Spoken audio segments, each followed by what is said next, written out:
આજે આપણે શરદી, ઉધરસ અને કફ દૂર કરવા માટે આયુર્વેદ ઉપચાર શું કરી શકાય તેના વિશે જાણીશું. તુલસીનો ઉપયોગ. તુલસીની ચા કફ, ઉધરસ, શરદી, અસ્થમા અથવા બ્રોન્કાઇટિસથી રાહત આપે છે. તુલસીની ચામાં એવા તત્વો હોય છે જે કફથી રાહત આપે છે. તે ઉપરાંત તુલસીની ચામાં એન્ટિસેપ્ટિક, એન્ટીઓક્સિડન્ટ અને એન્ટીબેક્ટેરિયલ ગુણ હોય છે. આદુનો ઉપયોગ. સહેજ તીખો સ્વાદ ધરાવતું આદુ શરદી અને ફ્લૂના ઇલાજ માટે જાણીતું છે. આદુ લીંબુનો જ્યુસ ખૂબ તાજગીદાયક છે અને તે રોગપ્રતિકારક શક્તિ વધારે છે. 1 કપ પાણીમાં થોડા તુલસીના પાન, 2 મરી અને થોડું પીસેલું આદુ નાખી ઉકાળવું જોઈએ. થોડું ઠંડુ થાય પછી ગાળી લેવું જોઈએ. 1 ચમચી મધ નાખીને પીવું જોઈએ. આદુ અને તુલસીની ચા કફ છૂટો પાડે છે અને શરદીમાં તરત રાહત થાય છે. આ ઉપરાંત છાતી પર, કપાળ પર, નાકગળા પર સરસિયાના તેલની માલિશ કરવી જોઈએ. ગરમ પાણીની વરાળનો નાશ લેવો જોઈએ. જ્યારે શરદી ખાંસી ન હોય ત્યારે પ્રાણાયામ કરવા જોઈએ. ઊંડા શ્વાસોચ્છ્વાસની કસરત કરવાથી વારંવાર શરદી થતી અટકાવી શકાય છે.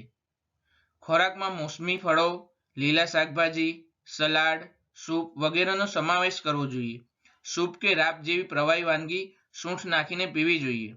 ખોરાક તાજો, ગરમ અને તરત પચી જાય તેવો લેવો જોઈએ. મરીનો ઉપયોગ. મરી એન્ટીફંગલ, એન્ટીબેક્ટેરિયલ ગુણધર્મ ધરાવે છે.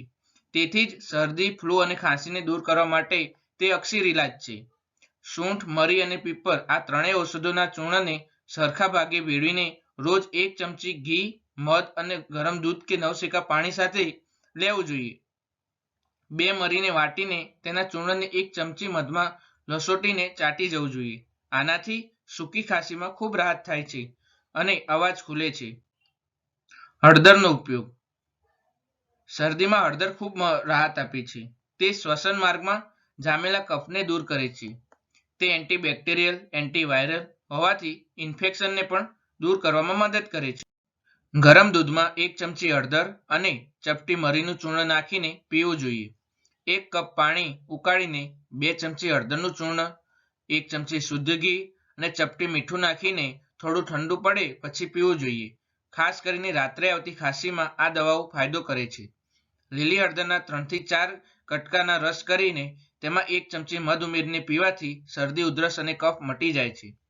ગળામાં બળતરા કે ચચરાટ થતો હોય તો નવશેકા પાણીમાં ચપટી હળદર અને મીઠું નાખીને તેના કોગળા કરવા જોઈએ. હૂંફાળું પાણી, મીઠું પાણી, ગરમ ચા, સૂપ અને શાકભાજીથી પણ ઉધરસમાં રાહત થતી હોય છે. આ ગરમ પીણાની અસર ઉધરસ તેમજ શરદી, ગળામાં દુખાવો અને ઠંડી લાગવા જેવી સમસ્યાઓમાં પણ રાહત આપે છે. મધનો ઉપયોગ. મધના બળતરા વિરોધી અને એન્ટીમાઇક્રોબિયલ ગુણો કફથી રાહત આપવામાં ખૂબ જ ઉપયોગી છે. મધ બેક્ટેરિયલ અને વાયરલ ઇન્ફેક્શનને દૂર કરવામાં અસરકારક છે.